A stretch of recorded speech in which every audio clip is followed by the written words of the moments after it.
سامعین محترم، قابل قدر بھائیوں، دوستوں اور بزرگوں، سورہ یوسف کی آیت نمبر 25 سے 29 تک تلاوت کی گئی ہیں۔ گزشتہ آیات مبارکہ میں اللہ تبارک و تعالی نے حضرت یوسف صدیق اللہ علیہ السلام کا پاک دامن اور انبیاء علیہ السلام کی عصمت کی بات کی تھی اور فرمایا تھا کہ یوسف علیہ السلام ہمارے چنے ہوئے بندوں میں سے تھے۔ حضرت یوسف علیہ السلام کا واقعہ اس حد تک پہنچ چکا تھا کہ زلیخا نے آفر کر دی تھی اور اپنا دوپٹہ اپنے بت کے منہ پہ ڈال دیا تھا اور یوسف علیہ السلام کو اپنے قریب بلا رہی تھی، اور یوسف علیہ السلام معاذ اللہ کہہ رہے تھے، اللہ کی پناہ مانگ رہے تھے۔ اس کے بعد جس وقت حضرت یوسف علیہ السلام نے دیکھا کہ اب نکلنے کا کوئی راستہ نہیں ہے، دروازے سارے بند ہیں اور گناہ کے سارے اسباب موجود ہیں، تو یوسف علیہ السلام نے اگرچہ وہ جانتے بھی تھے کہ دروازے بند ہے لیکن وہ بھاگے ہوئے۔ وَاسْتَبَقَ الْبَابَ، قرآن کہتا ہے کہ صرف اکیلے نہیں بھاگے، جس وقت بھاگنا شروع کیا یوسف علیہ السلام نے، بعین ہی اسی وقت زلیخا نے بھی ان کے پیچھے بھاگنا شروع کیا۔ دونوں کے بھاگنے کا وقت ایک ہے، اللہ نے صیغہ ایک استعمال فرمایا۔ پیچھے ارادے کی بات آئی تھی، وَلَقَدْ هَمَّتْ بِهِ وَهَمَّ بِهَا، ان کا بھی ارادہ ان کا بھی ارادہ، وہاں ارادے مختلف تھے۔ زلیخا کا ارادہ فحاشی عریانی کا تھا، برائی کا تھا، یوسف علیہ السلام کا ارادہ فحاشی عریانی سے بچنے کا تھا، تو وہاں ارادے مختلف تھے تو مختلف الفاظ لے کر آئے، اور یہاں پر بھاگنا اکٹھا ہے تو لفظ اللہ ایک لے کر آئے، وَاسْتَبَقَ الْبَابَ، دونوں بھاگے دروازے کی طرف۔ حضرت یوسف علیہ السلام کے بارے میں اس لفظ سے علماء مفسرین نے کچھ مسائل اخذ کیے ہیں۔ پہلا تو مسئلہ یہ ہے کہ جس وقت انسان کو نظر آئے کہ میں اب کسی حرام کام کے اندر ملوث ہو چکا ہوں، یا یہ پتہ لگے کہ اب میرے چاروں طرف سے گناہ نے مجھے گھیر لیا ہے، تو اس وقت انسان کو اپنے ہتھیار نہیں ڈالنے چاہیے، بلکہ جتنی ہمت، جتنی کوشش، جتنا جد و جہد اور سعی ہو سکے انسان کو کرنی چاہیے۔ آگے اللہ تبارک و تعالی انسان کے لیے دروازے کھول دیتے ہیں۔ کوئی بھی گناہ ہو اس سے انسان بچنے کا عزم کر لے تو اللہ انسان کو بچا لیتے، اللہ انسان کو بچا لیتے ہیں۔ کسی ایسے مقام پر چلا گیا، شادی بیاہ سالگرہ وغیرہ کی تقریبات تھی، جہاں پر ایسا ماحول تھا کہ مرد و عورت کا اختلاط ہو رہا تھا، مرد اور عورتیں اکٹھی تھیں، اب عورتوں کے درمیان غیر محرموں کے درمیان بیٹھنا یہ حرام ہے، یہ ان کو دیکھنا حرام ہے، ان کے ساتھ بات چیت کرنا حرام ہے، اگرچہ وہ غیر محرم رشتہ داری کیوں نہ ہو۔ تو اب وہاں سے انسان اگر نکلنے کا ارادہ کر لے تو اللہ تعالیٰ اس کو نکال دے گی، اللہ نکال دے گی۔ تو کوئی بھی گناہ ہو، کسی بھی قسم کا ہو، تو اس سے نکلنے کا جب انسان کا اپنا عزم مصمم ہوگا تو اللہ تبارک و تعالیٰ اس کے لیے راستے کھول دے۔ اور دوسرا مسئلہ یہ ہے کہ انسان کو کوشش نہیں چھوڑنی چاہیے، کوشش ضرور کرنی چاہیے گناہ سے بچنے کی، اللہ تعالیٰ بچانے والے ہیں۔ اور تیسری بات یہ ہے کہ جب انسان کوشش کرتا ہے تو اللہ رب العزت انسان کے لیے بچنے کے راستے کھول دیتے ہیں۔ بچنے کے راستے کو اللہ نے فرمایا وَالَّذِينَ جَاهَدُوا فِينَا لَنَهْدِيَنَّهُمْ سُبُلَنَا، وہ لوگ فرمائے جو مجاہدہ کرتے ہیں، کوشش کرتے ہیں، جد و جہد کرتے ہیں، اللہ تعالیٰ ان کے لیے راستے کھول دیتے ہیں۔ نیکی کو اختیار کرنے کی کوشش کرنا یہ بھی جاہدو کے اندر شامل ہے، اور اسی طرح گناہ سے بچنے کے لیے کوشش کرنا یہ بھی جاہدو کے اندر ہی شامل ہے۔ وَالَّذِينَ جَاهَدُوا فِينَا لَنَهْدِيَنَّهُمْ سُبُلَنَا، اللہ اس کے لیے ہدایت کے، عافیت کے، بھلائی کے دروازے کھول دیتے ہیں اس کے لیے۔ تو یہاں پر یوسف علیہ السلام نے ایسے ہی کیا۔ علماء مفسرین نے لکھا ہے کہ جس وقت وہ دروازے بند کیے گئے تھے تو ان کو تالا لگا دیا گیا تھا، ان کو تالا لگا دیا گیا تھا، زلیخا کے حکم پر ان دروازوں کو تالا لگا دیا گیا تھا، اور یوسف علیہ السلام کے ذہن میں بھی یہ بات تھی کہ کنڈیاں بند ہیں، دروازے بند ہیں، تالے لگے ہوئے ہیں، لیکن یوسف علیہ السلام نے پھر بھی اللہ کا نام لے کے معاذ اللہ معاذ اللہ کی پناہ کی صدا لگاتے ہوئے جب پیچھے بھاگے ہیں، تو اللہ تبارک و تعالی نے جس وقت وہ دروازے کے قریب پہنچتے ہیں، تالا بھی ٹوٹ جاتا ہے، کنڈی بھی ٹوٹ جاتی ہے، دروازہ بھی کھل جاتا ہے۔ تینوں کام یوسف علیہ السلام کے ہو گئے۔ یہ یوسف علیہ السلام کا معجزہ ہے، اور ہر انسان جو صبح قیامت تک آئے گا اس کے لیے ایک پیغام ہے کہ جب بھی گناہ سے کنارہ کش اختیار کرو گے اللہ ایسے دروازے اور تالے توڑ کے راستے تمہیں دے دے گے. وہ بھاگتے گئے یوسف علیہ السلام، دروازے تالے کنڈیاں ٹوٹتی چلی گئی. یہ حضرت یوسف علیہ السلام کے ساتھ خصوصی اللہ رب العزت کی مدد تھی. مفتی شفیع صاحب نے معارف القرآن میں لکھا ہے، ایک عالم کا واقعہ لکھا ہے، جیل میں بند تھے وہ، لیکن جیل کے اندر نماز کی تو اجازت تھی لیکن جمعہ نہیں پڑھ سکتے تھے. میں کہ وہ جیل کے اندر 5-10 سال رہے تو ہر وقت میں ان کا حال یہ تھا کہ جمعہ کے دن غسل کرتے تھے، کپڑے پہنتے تھے اور کپڑے پہن کے جمعہ کی نیت سے جیل کے دروازے تک جاتے تھے، اور کہتے ہیں اللہ مجھ سے یہاں تک ہو سکتا ہے، آگے تیرا کام ہے. اب اللہ تبارک و تعالیٰ نے ان کے اس عمل کو قبول فرما لیا کہ ان کی بدولت سے اللہ رب العزت نے سب لوگوں کو جمعہ پڑھنے کی توفیق عطا فرما دی. تو یہ چیز ہے کہ جب انسان کسی نیکی کے کام کو کرنے کے لیے کوشش کر لیتا ہے، اپنے آپ کو تیار کر لیتا ہے، تو پھر اللہ تعالیٰ اس کے لیے راستے کھول دیتے ہیں. اگر یہ انسان کہ بھائی ہم سے تو ہو سکتا ہی نہیں ہے، ایک انسان جیلے بند ہے، بھائی یہاں نماز نہیں پڑھ دیتے تو جمعے کی تیاری کیوں کروں؟ بھائی جب انسان کے ذمے جو کام ہے جتنا کر سکتا ہے وہ تو کرے نا انسان. جہاں تک آگے اللہ کا کام ہے وہ اللہ تعالیٰ کریں گے، جتنا ہو سکتا ہے اتنا تو کرے، جتنا قدم اٹھ سکتا ہے اتنا تو اٹھائے. لیکن اللہ تبارک و تعالیٰ کی ذات پہ اگر چھوڑ دے، اللہ کسی کو گرنے نہیں دیتے. جو اللہ پہ بھروسہ کرتا ہے اللہ اس کے بھروسے پر پورا بھی اتر کے دکھاتے ہیں. تو یوسف علیہ السلام نے ہمت کی، کوشش کی، اللہ تبارک و تعالیٰ نے وہاں پر دروازے ان کے لیے کھول دیے. اور یوسف علیہ السلام بھاگے جا رہے تھے. وَقَدَّتْ قَمِيصَهُ مِن دُبُرٍ، حضرت یوسف علیہ السلام کی قمیص کو پیچھے سے پکڑا زلیخا نے، اور اس کا پکڑنا ایسا تھا کہ ان کے اس کرتے کو پکڑنے کی وجہ سے وہ کرتا پھٹ گیا. یوسف علیہ السلام کی دوڑ اس سے بھی تیز تھی. یہ نہیں قمیض ہاتھ میں آ گئی ہے تو اب رک جاؤں، اب نہیں، ان کی دوڑ اس سے بھی تیز تھی کہ کرتا پھٹ گیا پیچھے سے. قرآن کہتا ہے وَقَدَّتْ قَمِيصَهُ مِن دُبُرٍ، پچھلی سائڈ سے کرتا پھٹ گیا. اور علماء نے کیا وَقَدَّتْ کا مطلب پھٹنا نہیں ہوتا بلکہ چرنا ہوتا ہے، وہ چر گیا وہ. اور آج کل جو بائبل موجود ہے اس میں واقع یوسف لکھا ہے، وہاں لکھا ہے کہ یوسف علیہ السلام کو کرتا اتر کے اس کے ہاتھ میں آ گیا. یہ بات غلط ہے، نہ اتر کے ہاتھ میں آیا تھا اور نہ بالکل پھٹا تھا بلکہ وہ چر گیا تھا. وہ وَقَدَّتْ کا لفظ قرآن کا بتلا رہا ہے چیرنے کے معنی میں آتا ہے یہ لفظ. فرمایا کہ وَأَلْفَيَا سَيِّدَهَا لَدَى الْبَابِ، دونوں کے سردار یوسف علیہ السلام اور زلیخا بیوی ہے. بیوی بھی ایک درجے میں غلام اور باندی کے حکم میں ہوتی ہے، کیونکہ بیوی کی ساری باغ دوڑ خاوند کے ہاتھ میں ہوتی ہے. قرآن کہتے ہیں بِيَدِهِ عُقْدَةُ النِّكَاحِ، نکاح کی گرہ مرد کے ہاتھ میں ہوتی ہے. تو گویا کہ مجازن وہ بھی ایک طرح کی اس کی باندی یا غلام ہوتی ہے، اور غلام تو غلام ہی تھے. تو بہرحال یوسف علیہ السلام اور بیوی دونوں کے بارے میں اللہ نے فرمایا وَأَلْفَيَا، دونوں کو پا لیا، سیدہا، ان دونوں کے سردار نے، یوسف کا بھی سردار، زلیخا کا بھی سردار، زلیخا کا شوہر اور ان کی حقیقت سردار. ہاں لدى الباب، دروازے کے بالکل قریب جو دروازہ آخری کھل رہا تھا وہاں پر عزیز مصر جس کا نام قطفیر آتا ہے، وزیر خزانہ وزیر دفاع تھا، وہ وہاں سے داخل ہو رہا تھا. اور یہ یہاں پر یہ واقعہ اس پس منظر میں پیش آیا کہ تفسیر انوار البیان میں لکھا ہے کہ اس وقت زلیخا نے اپنے سارے خاندان والوں کی دعوت کی تھی. گھر بڑا تھا، محل نما گھر تھا، سب لوگ اپنی دعوت کے اندر مشغول تھے. اور دعوتوں میں جس طرح تیار شیار بھی ہو جاتا ہے انسان، تو یہ سارے معاملات پیش آئے ہوئے تھے. اور قطفیر عزیز مصر یہ کسی کام کے لیے شہر سے باہر گیا ہوا تھا. تو اس وقت وہ لوگ جو اس کے رشتہ دار تھے وہ کھانے پینے میں اور نوکروں کو کھانے پلانے میں مصروف تھے. تو اس نے زلیخا نے یوسف علیہ السلام کو کوئی کام کہا اور کام سے اندر جانے کو کہا، تو اس وجہ سے وہ پیچھے ساتھ چلی گئی تھی. اور اس سے پہلے کوئی ایسا واقعہ ہی پیش نہیں آیا تھا کہ یوسف علیہ السلام نہ جاتے.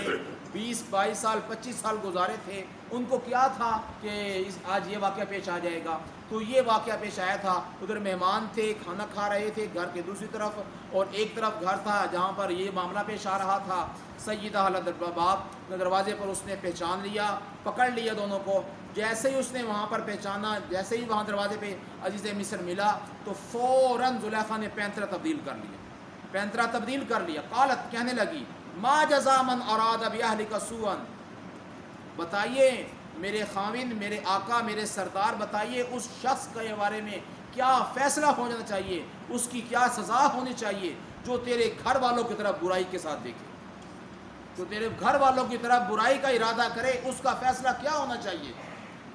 اب دیکھیے، میں نے پہلے عرض کیا تھا کہ جو انسان غلط ہوتا ہے وہ عجلت پر ہوتا ہے، العجلۃ من الشیطان، شیطان میں جلد بازی، تیز بازی ہے۔ اب اس نے عزیز مصر کے جواب کا انتظار نہیں کیا، ساتھ ہی اپنی دوسری بات لگا دی، اپنے کہنے لگی الا ان یسجن او عذاب الیم، دو ہی کام ہے، اچھی طریقے سے پٹائی اور دردناک عذاب اس کو ہو، یا پھر اس کو قید کے اندر ڈال دیا جائے۔ پہلے کہا کہ کیا ارادہ ہے تیرا اس شخص کے بارے میں جو تیرے گھر والوں کے بارے میں برائی کا ارادہ رکھتا ہے، پہلے یہ بات کہی۔ اب اسی بات کا بھی جواب نہیں آیا تھا کہ ساتھ ہی اس نے دو آپشن پیش کر دیے، دردناک عذاب ہے، سزائیں ہیں، یا پھر جو ان سے ہے جیل و بند، قید و بند کی صحبتیں برداشت کرنا ہے۔ دونوں پوائنٹ سامنے رکھ دیے اس وقت۔ حضرت یوسف علیہ السلام نے جب اس کے پینترے کے تبدیل ہونے کو دیکھا تو یوسف علیہ السلام نے پہلی دفعہ بات کی، قال، یوسف علیہ السلام نے فرمایا۔ یوسف علیہ السلام نے ساری زندگی وہاں پر 20 25 23 سال جتنا بھی رہے، اپنے آقا اور اپنی ملکہ کے خلاف کوئی بات نہیں کی، یہ پہلی بات کی، قال یوسف علیہ السلام۔ اب یہاں پر معاملہ کیوں؟ اس لیے کہ عزت پر آ گیا۔ جب معاملہ عزت پر آ جائے تو پھر بولنا پڑتا ہے، جب معاملہ عزت پر آ جائے تو پھر تو بولنا پڑتا ہے، پھر تو حق اور سچ کی صفائی انسان کو دینی پڑتی ہے، صرف دینی پڑتی نہیں بلکہ دینا پڑنا انسان کے اوپر فرض ہے یہ، کیونکہ کل کو کوئی یہ نہ کہے کہ اس کے اوپر غلط الزام آ گیا، اور پھر یاد رکھیے دنیا سب کچھ معاف کر دیتی ہے، لیکن جب بھی کسی کے اوپر جو غلط الزام لگے گا وہ توبہ استغفار بھی کر لے گا، 50 سال بھی بعد بھی ملے گا تو کہے گا یہ وہی بندہ ہے، لوگ کہے گا یہ وہی بندہ جس نے یہ کچھ کیا تھا، 50 سال بعد بھی ملے گے۔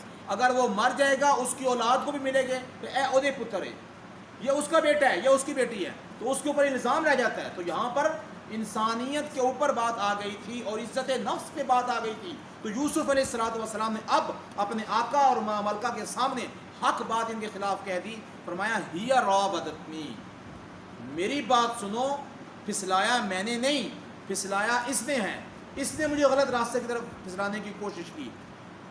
وَشَهِدَ شَاهِدٌ، ابھی یوسف علیہ السلام یہ بات کر رہے تھے، دروازے کے قریب تھے، اور جو مہمان تھے جو زلیخا کے خاندان سے دعوت کھانے آئے ہوئے تھے وہ بھی کچھ اکٹھے ہو گئے، تو اس وقت یوسف علیہ السلام نے صرف اتنا کہا ہِیَ رَاوَدَتْنِی عَن نَفْسِی، اس نے مجھے اپنے نفس کی طرف پھسلانے کی کوشش کی، میں نے پھسلانے کی کوشش نہیں کی، صرف اتنی بات کہی تھی کہ ابھی یوسف علیہ السلام کا جملہ خاموش نہیں ہوا تھا، اللہ کی طرف سے نصرت اور مدد کا وعدہ آ گیا، اللہ کی طرف سے گواہی آ گئی۔ وہ گواہی کیا تھی کہ عزیز زلیخا کے خاندان ایک عورت تھی جس کے ہاتھ میں ایک چھوٹا سا بچہ تھا، چھوٹا سا بچہ جو دودھ پیتا بچہ تھا، وہ دنیا کی کوئی چیز کھاتا پیتا نہیں تھا، وہ دودھ پیتا بچہ تھا۔ قرآن کہتا ہے وَشَاهِدَ شَاهِدٌ مِّنْ أَهْلِهَا، زلیخا کے گھرانے والوں میں سے ایک چھوٹے سے بچے نے گواہی دی۔ چھوٹا بچہ بولتا نہیں ہے، چھوٹا بچہ، لیکن جب اللہ بلوانے پر آئے تو بلوا دیتے اللہ تبارک و تعالیٰ۔ عیسیٰ علیہ السلام چھوٹے ہوتے بولے تھے، بنی اسرائیل کے ایک بہت بڑے راہب تھے جریج، ان کی صفائی کے اندر ایک چھوٹا بچہ بولا تھا۔ اصحاب اخدود کے واقعے میں آتا ہے جب ان کو آگ کی خندقوں میں ڈالا جا رہا تھا، اس وقت ماں کو بچے کو ڈالا گیا تو وہ بچہ بول پڑا کہ ماں آگے بڑا سکون آ گیا۔ اسی طرح اور فرعون کی کنگھی کرنے والی عورت تھی، اس کے چھوٹے بچے کو جب تیل کے تپتے ہوئے کڑھائی میں ڈالا گیا تو اس وقت وہ بچہ بول پڑا کہ آگے سکون ہی سکون ہے، جنت کے دروازے کھلے ہوئے ہیں، یہ مصیبتیں برداشت کر۔ تو بہرحال 4-5 واقعہ تاریخ میں ملتے جو بچے چھوٹے بولتے ہیں، جو کہتا ہے کہ چھوٹا بچہ نہیں بولا وہ قرآن کے خلاف بات کرتا ہے، وہ چھوٹا ہی بچہ تھا۔ وَشَاهِدَ شَاهِدٌ، اس نے گواہی دے دی، اور گواہی بڑے اچھے انداز سے دی۔ اچھے انداز سے گواہی دینے کا مطلب یہ ہے کہ اس نے نہ تو یوسف علیہ السلام کی سائڈ لی، نہ اس نے زلیخا کی سائڈ لی، اس نے درمیانی فیصلہ کر دیا۔ بچے چھوٹے بچے نے درمیانی فیصلہ کر دی۔ درمیانی فیصلہ یہ کیا اس نے کہا ان کان قمیصہ، اگر 2 پوائنٹ ہے، ایک بات تو یہ ان کان، اگر یوسف علیہ السلام کی قمیص قد من قبل، آگے کی طرف سے پھٹی ہوئی ہے، فصدق، تو زلیخا سچی، یہ جھوٹوں میں سے، یوسف علیہ السلام جھوٹوں میں سے۔ وَإِن كَانَ قَمِيصُهُ، اگر ان کی قمیص قُدَّ مِن دُبُرٍ، پچھلی سائڈ سے پھٹی ہوئی ہے، فَكَذَبَتْ، تو یہ زلیخا جھوٹی ہے، وَهُوَ مِنَ الصَّادِقِينَ، یہ سچوں میں سے ہے، یہ سچوں۔ جب اس نے یہ بات کہی تو اس کی گویائی بند ہوگی یہاں پر، بس فلما، بس سب لوگ متوجہ ہو گئے یوسف علیہ السلام کی طرف اور دیکھنے لگے قمیص پھٹی کہاں سے ہے، یہ انوکھا واقعہ اور انوکھا بچے نے کلام کر دیا ہے۔ فلما رأى، جب دیکھا گیا،